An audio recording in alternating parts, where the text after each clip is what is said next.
Salam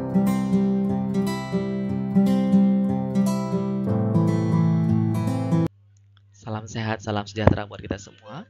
Jumpa lagi pada mata kuliah Knowledge Management System atau Sistem Manajemen Pengetahuan. Adapun topik yang akan kita bahas pada pertemuan kali ini adalah System Testing and Deployment atau pengujian dan penerapan sistem. Masih bersama saya Leon Andretti Abdillah. Assalamualaikum warahmatullahi wabarakatuh. Selamat siang. Salam sehat dan sejahtera buat kita semua. Selamat datang rekan-rekan mahasiswa yang saya cintai dan banggakan dimanapun Anda berada. Semoga selalu dalam keadaan sehat walafiat dan dalam lindungan Allah Subhanahu wa Ta'ala. Amin ya Rabbal 'Alamin.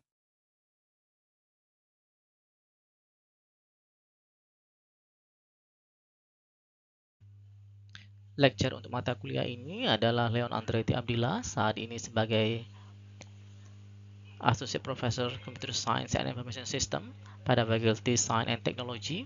Kemudian juga bertugas sebagai asesor, reviewer, research fellow, dan editor. Asesor BKD di Kemdikbud, kemudian reviewer di Kemdikbud, research fellow INTI International University Malaysia, serta research fellow Tsinghua University Taiwan, dan menjadi editor pada sejumlah international journal dan conference. Mata kuliah yang diasuh antara lain adalah HCI, KMS, CRM, kemudian ada BPP, BPHEM, Databases, Data Structure, ERP, Information System, ITSM, Management Planning System, Supply Chain Management, System Analysis and Design, Algorithm and Programming, dan lain-lain. Juga sebagai mentors, ini ada di Pablon, New Zealand, dan Unpad Indonesia. Kemudian ada sebagai consultant, baik di bidang akademik, research, dan community, serta koordinator pada Research Center dan Enterprise System Research Group. Kita masuk ke course description ya. In the current era, good knowledge management has become a vital strategy advantage for firms in a variety of industry. Knowledge management system is a course that aims to give students a thorough understanding of the principles, techniques, and technologies involved in harnessing, organizing, sharing, and exploiting knowledge in an organizational environment. Students will investigate the diverse world of knowledge management in this course, learning how organizations may harness their own intellectual assets to improve decision-making, creativity, and competitiveness. Students will gain the information and skills needed to effectively design, deploy, and assess knowledge management system through a combination of theoretical principles and practical application. Selanjutnya baru masuk ke course objective ya. Students should be able to do the following by the end of the course. Jadi ada 7. Yang pertama adalah define and comprehend the significance of knowledge management in today's organization, explains the various knowledge management models and frameworks, analyze the knowledge production, acquisition, storage, retrieval, sharing, and transfer processes, recognize the technology and tools employed by knowledge management system, create techniques for establishing a culture of information sharing within an organization, assess the influence of knowledge management on organizational performance, dan last but not least adalah recognize ethical and security issues in knowledge management.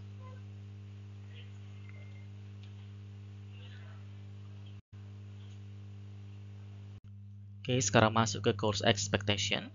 Yang pertama adalah attendance dan enrollment. Jadi mahasiswa diharapkan secara reguler itu hadir ya, bisa secara offline ataupun online, termasuk juga dalam diskusi, dalam forum, serta kegiatan berkelompok. Yang kedua adalah task and assignment. Jadi selama perkuliahan Anda akan mendapati sejumlah tugas-tugas, bisa juga kuis, ujian untuk menilai seberapa capaian pemahaman Anda terhadap konten mata kuliah ini. Kemudian ada juga group project. Mahasiswa diminta untuk bekerja secara kolaboratif ya, berkelompok untuk mengaplikasikan knowledge management principle ke dunia nyata yang mungkin ditemui. Yang keempat adalah reading and resources. Nanti kita akan berikan sejumlah recommended reading and resources. Jadi diharapkan Anda mempelajari materi-materi tersebut sehingga dapat meningkatkan pemahaman dari subjek ini. Selanjutnya perlu diperhatikan juga regular office hours ya. Jadi kalau mau bertanya, konsultasi itu fokus pada jam kerja ya. Jadi saya meminimalkan kontak di luar jam kerja. Kemudian harus bersikap profesional respectful ya, baik terhadap karyawan ya, dosen, rekan-rekan dan lain sebagainya. Kemudian communication juga penting ya. Jadi kalau mau bertanya itu harus jelas dan usahakan pada waktunya. Kemudian yang kedelapan adalah ethical conduct. It is critical to maintain academic and ethical integrity. Termasuk juga nanti ada kita harus menghindari yang namanya plagiarism dan juga cheating ya, baik pada saat belajar, tugas ataupun ujian. Kemudian tak lupa adalah feedback. You will receive constructive feedback on your assignment and project to help you improve your understanding and performance.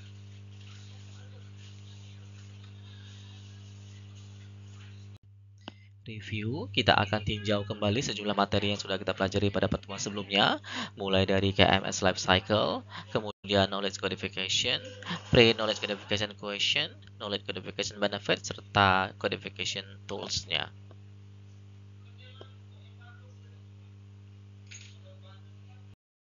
Knowledge Management System Life Cycle. Menurut Awad dan Ghaziri pada tahun 2007, siklus hidup knowledge management system itu ada 8 fase ya. Dimulai dari evaluating existing infrastructures atau mengevaluasi infrastruktur yang ada, dilanjutkan dengan form DKM team atau membentuk tim knowledge management. Setelah itu knowledge capture atau penangkapan pengetahuan, dilanjutkan dengan design knowledge management blueprint atau merancang blueprint dari knowledge management. Seterusnya adalah verify and validate DKM system atau proses verifikasi dan validasi dari sistem knowledge management. Selanjutnya adalah implement DKM system atau implementasi dari sistem knowledge management.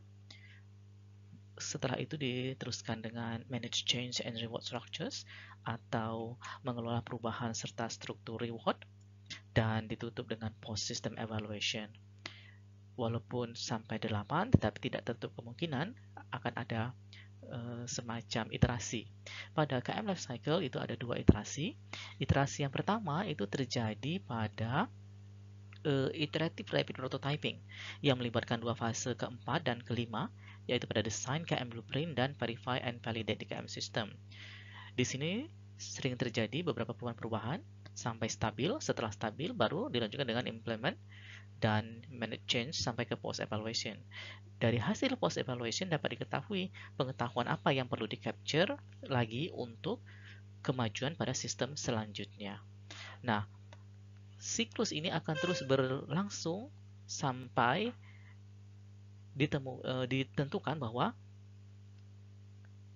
hasil dari knowledge management system yang dibangun itu memuaskan dari kebutuhan organisasi yang ada.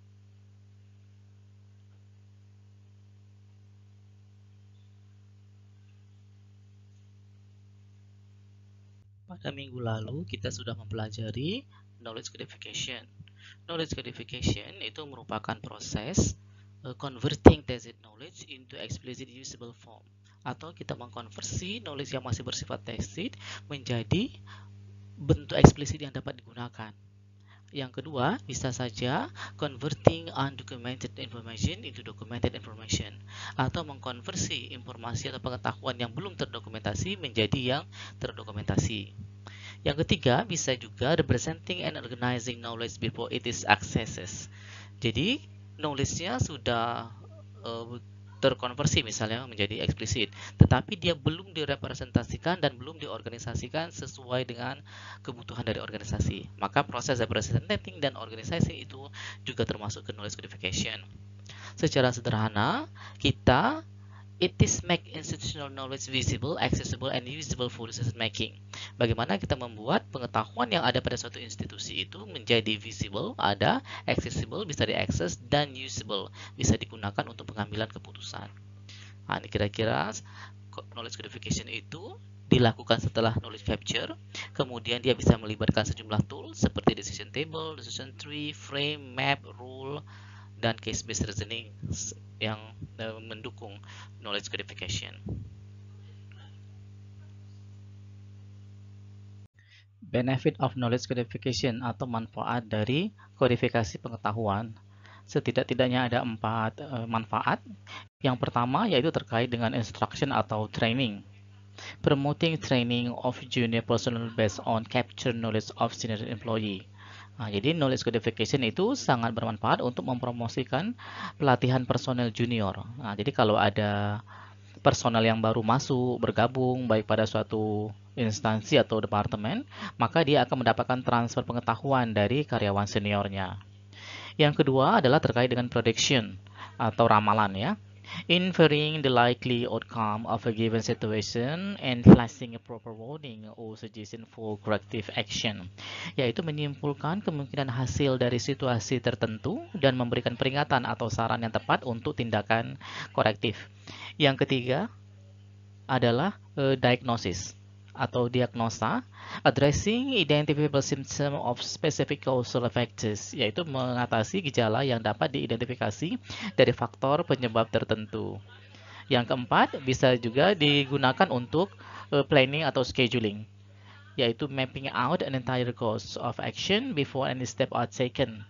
Perencanaan atau penjadwalan memetakan seluruh tindakan sebelum langkah apapun diambil. Selanjutnya adalah pre-knowledge codification question. Nah, jadi sebelum kita membuat knowledge codification, ada sejumlah pertanyaan yang perlu kita jawab ya.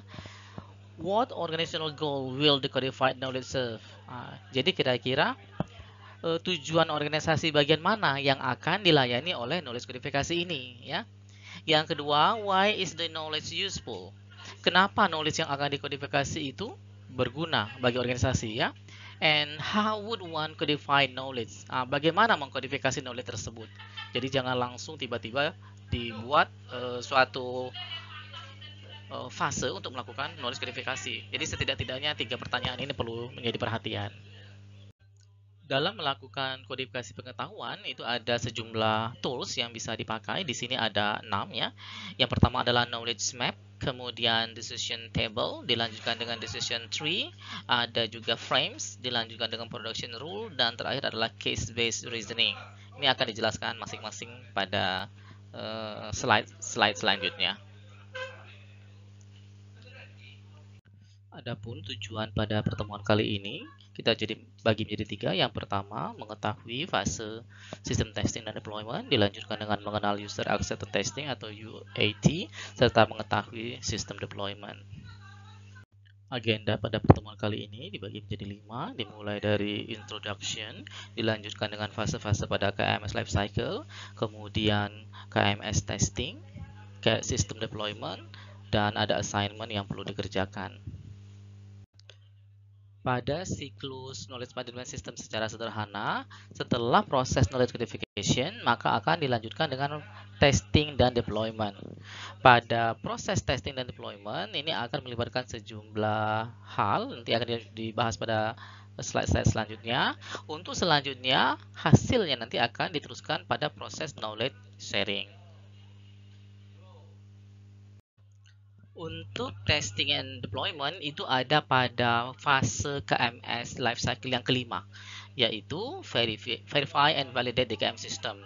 Adapun aktivitasnya adalah verification procedures and so that the system has the right function, dilanjutkan dengan validation procedures and so that the system has the right output, serta validation of KM system. Sedangkan untuk deployment itu ada pada KMS lifecycle fase ke-6, yaitu implement the KM system.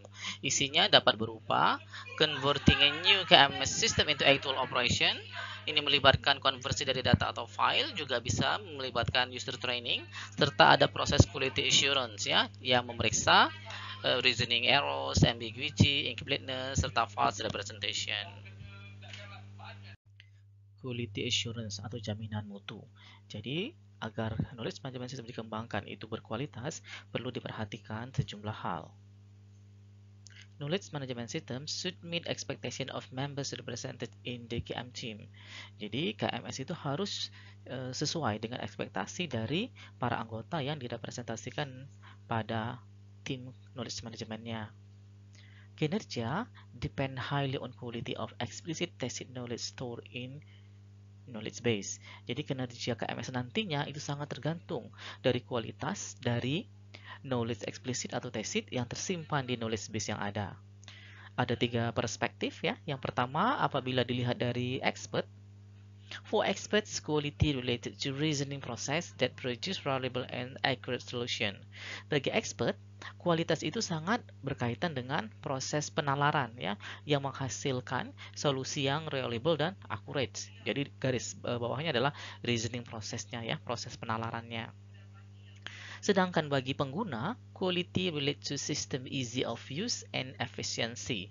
Jadi bagi pengguna, yang namanya berkualitas itu berhubungan dengan kemudahan penggunaan sistem dan juga seberapa efisiensi sistem itu membantu mereka dalam mengerjakan tugas-tugas hariannya ya. Sedangkan bagi pihak knowledge developer, quality relate to how valid the knowledge sources are and how well they are codified into knowledge base. Sedangkan bagi pengembang pengetahuan, kualitas itu terkait dengan seberapa valid sumber pengetahuan yang akan diproses menjadi KMS ya, dan seberapa baik pengetahuan itu dikodifikasi menjadi knowledge base. Nah, jadi ini hal-hal yang perlu diperhatikan, bahwa quality assurance itu sangat penting, tidak hanya bagi tim, tetapi juga bagi expert, bagi user, bahkan juga bagi knowledge developer.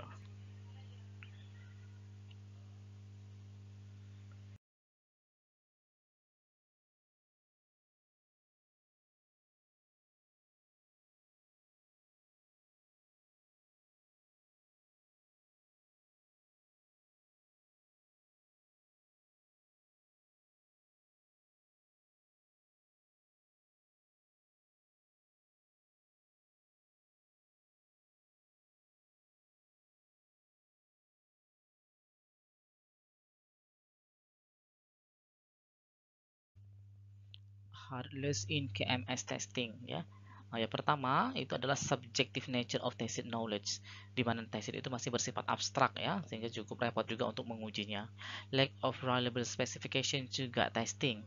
Nah, lanjut lagi, testing dari tacit knowledge itu tentu kadangkala sedikit spesifikasinya yang pas ya.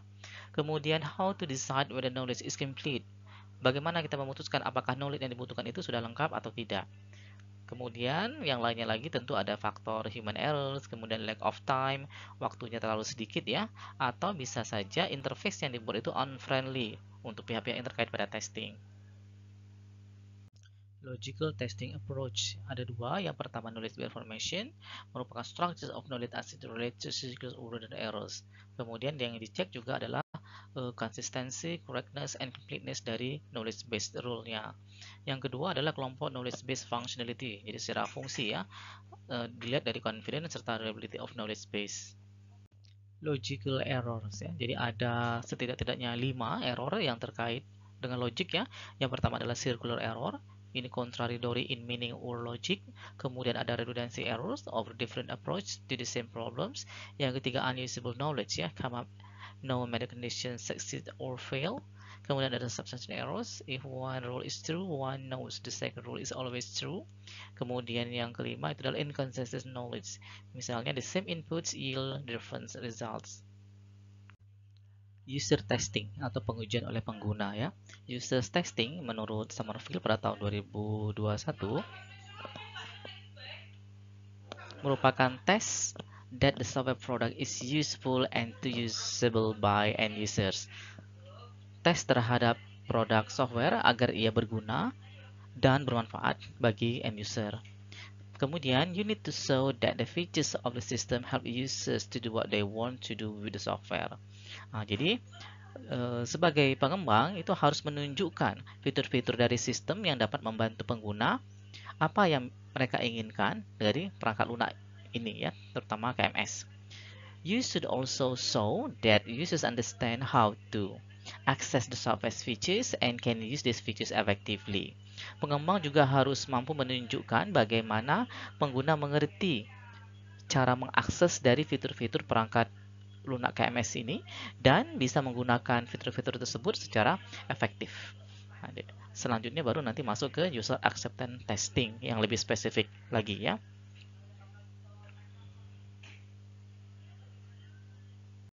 Lebih lanjut baru kita masuk ke user acceptance testing, disingkat UAT atau pengujian penerimaan oleh pengguna. UAT diambil dari ISTQB Glossary of Testing Terms dari Hamling and Van Guchten pada tahun 2013. Jadi mereka mengatakan bahwa user acceptance testing adalah formal testing with respect to user needs, requirement, and business process, conducted to determine whether or not the system satisfies the acceptance criteria and to enable the users, customers, or other authorized entity to determine whether or not to accept the system.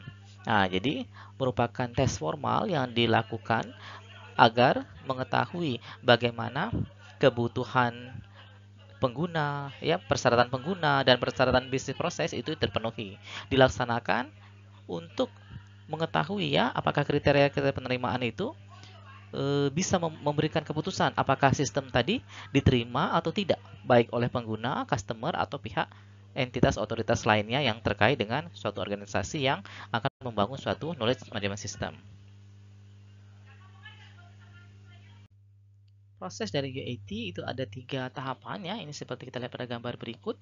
Yang pertama adalah recruit or train timnya, kemudian setup plan, dilanjutkan dengan design test, baru implement test, dilakukan report dan evaluate, selanjutnya decision making dan baru ditutup dengan follow up.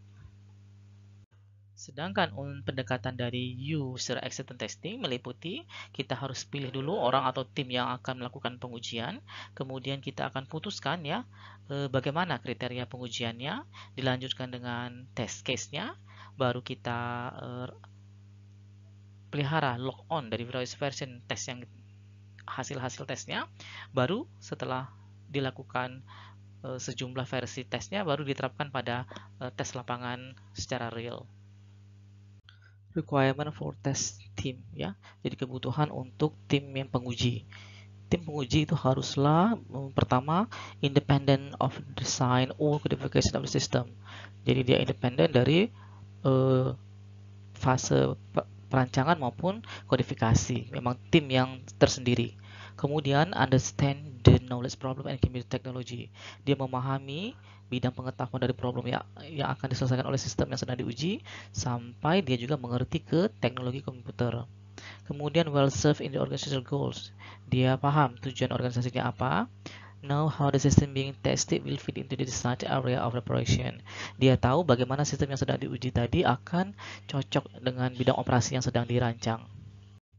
Lanjut kita masuk ke content of test plan ya, atau isi dari rencana pengujian itu apa saja. Yang pertama adalah item of KMS that require testing.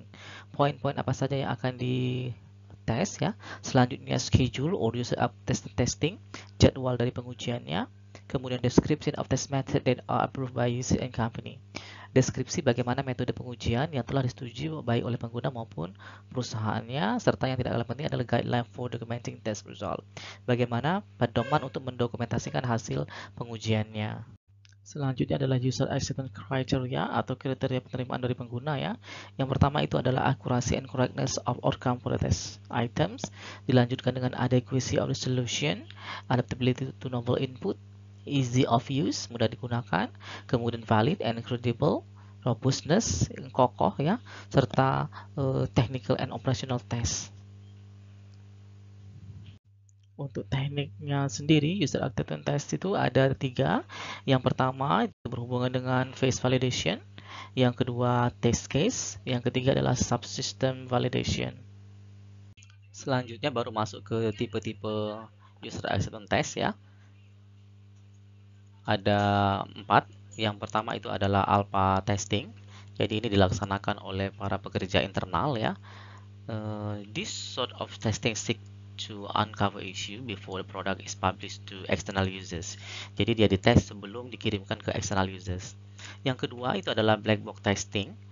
Ini pendekatan ini dilakukan oleh non internal worker. Nah, jadi this approach tests the program without inspecting the internal code structures. Ya, it focuses on input and anticipated output to ensure that the program fulfill the requirement specification. Yang ketiga adalah behavioral based evaluations. Metode ini fokus pada evaluasi dari software external behavior by building scenario that mimic real world usage. Jadi dia akan membuat suatu skenario yang mirip dengan penggunaan pada dunia nyata ya. Sehingga dia akan menjamin bahwa program itu akan merespon sebagaimana aktivitas user yang biasa. Yang keempat adalah operation based testing. This new technique creates test case based on the software operational profile. It comprises well-defined approval criteria and is compliant with ISO 9001. Jadi pada oriented base itu mirip dengan behavioral serta dia melibatkan suatu standar ISO yaitu ISO 9001. Yang kelima adalah scenario based testing. Ini mirip dengan behavioral testing ya.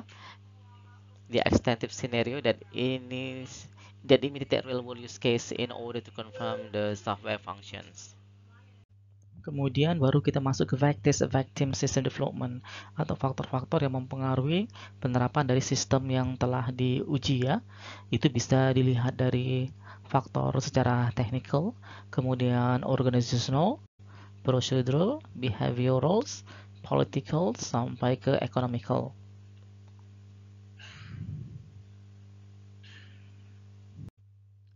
Langkah-langkah pada KMS deployment itu terbagi menjadi dua. Yang pertama itu adalah transfer of KMS from knowledge developer to the organization operating unit. Jadi yang ditransfer itu adalah sistem dari KMS yang sudah dibangun ya. Ini dari pihak developer ke unit operating dari organisasi yang membutuhkan KMS-nya. Yang kedua, selain KMS-nya, sistem yang ditransfer maka adalah transfer KMS skills from knowledge developer to the organization operators. Yang ditransfer adalah skill penggunaan KMS yang telah dibangun oleh knowledge developer tadi ke operator yang ada pada organisasi yang akan menggunakan sistem tersebut. Successful KMS system deployment. Jadi ada hal-hal yang perlu diperhatikan bagaimana KMS yang diterapkan itu dapat berhasil ya. Jadi yang pertama yang perlu diperhatikan adalah user has prior experience with Cambridge application. Pengguna dari KMS tadi haruslah yang sudah memiliki pengalaman menggunakan aplikasi-aplikasi berbasis komputer. Kemudian user has been involved in the building of the KMS. Penggunanya itu dilibatkan pada saat pengembangan dari KMS-nya. Benefit of the KMS is immediate and measurable. Manfaat dari KMS itu dapat langsung dirasakan dan terukur. Lanjut, yang tidak kalah penting adalah first impression. Nah, ini mungkin dari kalau kinerjanya mungkin belum bisa langsung nampak dari user interface-nya ya, dari menunya itu harus mulai memberikan impresi yang baik. Kemudian manajemen support the system from starts. Pihak manajemen haruslah mendukung pengembangan KMS tadi dari awal pengembangan. Dan yang terakhir yang penting adalah adequate user training. Bagaimana pengguna yang akan memakai KMS tadi mendapatkan pelatihan yang pas. Selanjutnya adalah Vectis Effective User Training. Nah, agar para penggunanya dapat memakai KMS dengan optimal, maka perlu kita adakan training ya. Di sini ada faktor-faktor yang mempengaruhi dari pelatihan terhadap usernya nanti. Dibagi menjadi dua, yaitu pertama primary atau yang secara langsung, the uses knowledge of knowledgeable based system. Bagaimana pengetahuan pengguna terkait dengan sistem berbasis pengetahuan ya. Kemudian complexity of KMS and user interface easy of use. Seberapa kompleks KMS yang dibangun serta seberapa mudah interface bagi penggunanya. Sedangkan yang secondary itu kita lihat dari sisi misalnya trainees technical experience or communication skills. Jadi walaupun KMS-nya baik, tetapi apabila trainernya less experience atau kurang berpengalaman atau cara menyampaikan materinya belum optimal, itu juga bisa berpengaruh. Yang kedua dari sisi secondary adalah environment of training venue. Lingkungan tempat training diadakan juga perlu diperhatikan.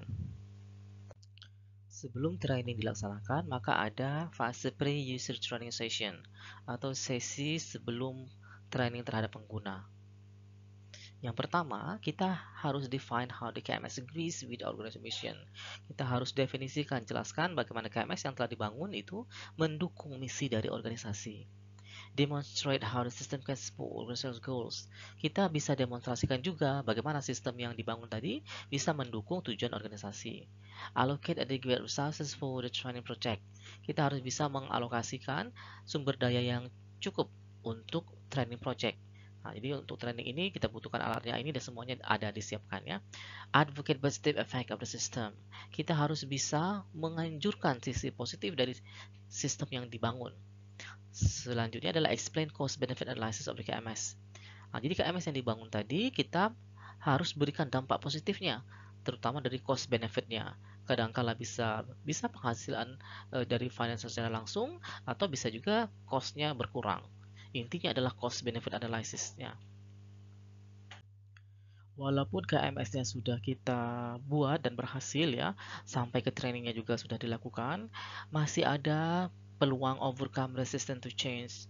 Sebagian pengguna barangkali itu tidak mau menggunakannya, dia tetap bertahan pada sistem yang lama. Maka bisa kita lakukan sejumlah hal. Yang pertama adalah user attitude survey. Kita bisa lakukan survei bagaimana perilaku pengguna sebelum dan sesudah atau yang akan dikhawatirkan oleh dia terhadap sistem yang baru. Bisa juga dilengkapi dengan communication session. Jadi ada sesi komunikasi apa yang menyebabkan para pengguna tadi bersifat resisten. Dia tidak mau menggunakan sistem yang baru. Jika memang diperlukan, bisa juga ada sesi role negotiation. Bisa saja posisi dari pengguna yang menolak penggunaan sistem tadi akan dialokasikan kepada unit yang lain atau pada bidang yang lain.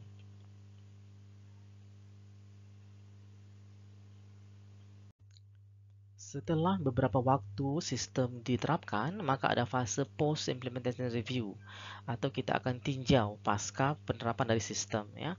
Yang pertama yang dilihat itu adalah how KMS has changed accuracy or timeliness of the system making. Bagaimana KMS yang dibuat tadi mempengaruhi tingkat akurasi dan ketepatan waktu dari pengambilan keputusan. Jadi harusnya lebih tepat dan lebih cepat kecenderungannya ya, lebih baik. Selanjutnya adalah how KMS has affected attitude of end users.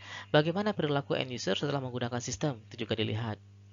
Selanjutnya adalah whether the system has caused constructive organizational change.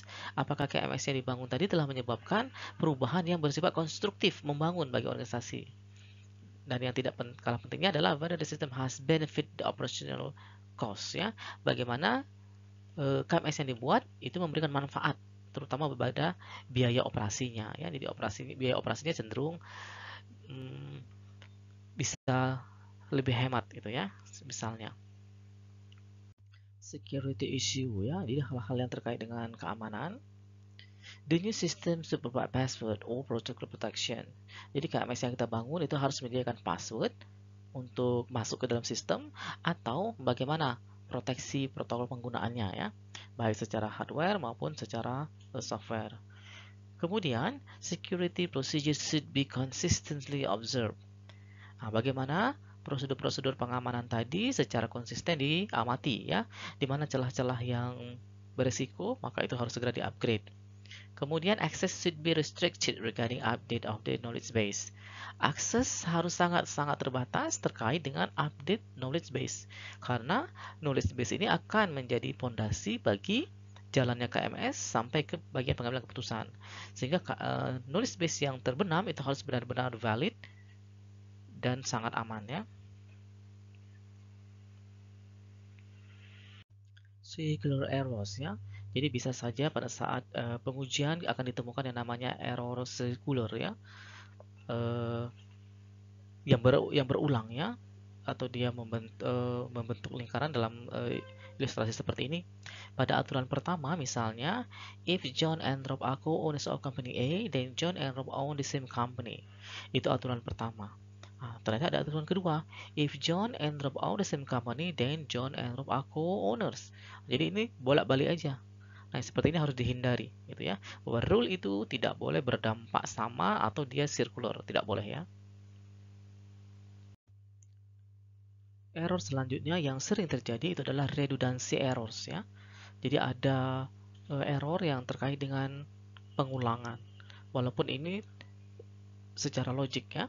Kita lihat misalnya pada aturan pertama, if salary lebih dari $50.000 or home setara dengan $100.000, then loan-nya yes. Jadi pada saat pengajuan pinjaman, kalau dia memiliki gaji sekitar $50 atau memiliki rumah seharga $100.000, maka kita setujui pinjamannya. Ada lagi aturan kedua, if salary lebih dari $60.000, then loan yes. Nah, perhatikan, aturan pertama lebih dari $50.000, aturan kedua salary lebih dari $60.000. Artinya, ada antara $51.000 sampai $59.000, bahkan sampai $60.000 itu mengalami redundansi. Harusnya kalau ada salary lebih dari $50.000, bisa kita batasi, misalnya $50.000 sampai $60.000. Maka aturan selanjutnya barulah kita buat misalnya 61.000 dan seterusnya ya. Jadi ada angka yang jelas pembedanya. Jangan yang redundant seperti ini.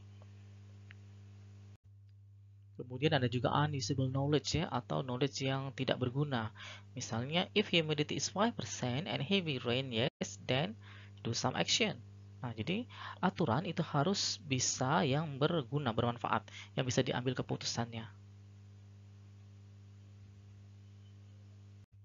Kemudian ada lagi subsumption errors ya. Nah, ini misalnya ada satu aturan, if A and B, then D.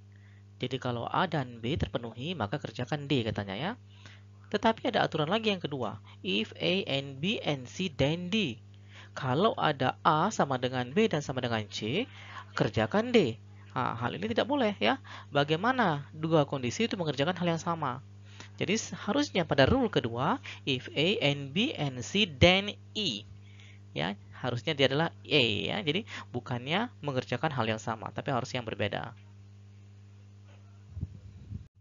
Oke, sampai juga pada conclusion atau simpulan ya. KMS Testing and Deployment Phase in KM Life Cycle itu ada pada fase kelima dan keenam, terdiri dari Verify and Validate KMS System serta Implement the KMS System. Selanjutnya untuk testing, dia akan melibatkan logical testing dan user acceptance testing, sedangkan pada deployment itu akan melibatkan transfer of KMS System serta skill dari penggunaan KMS-nya. Oke, kita sampai pada assignment atau penugasan ya. Pada assignment kali ini, Anda diminta untuk membrowse user acceptance testing questionnaire ya, dilengkapi dengan gambar, kemudian cantumkan sumbernya di referensi pada perpustaka. Setelah itu, kalian simpan assignment tersebut di Word dengan kode KMS, kemudian tahun ajaran, semesternya, nama kelas, dalam kurung UAT ya, group name-nya apa. Seperti biasa, store di Dropbox dan paste URL dari Dropbox tersebut ke dalam submit URL yang ada di e-learning atau di grup kita.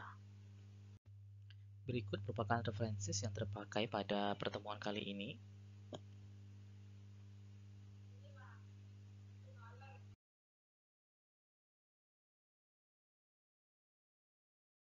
Thank you.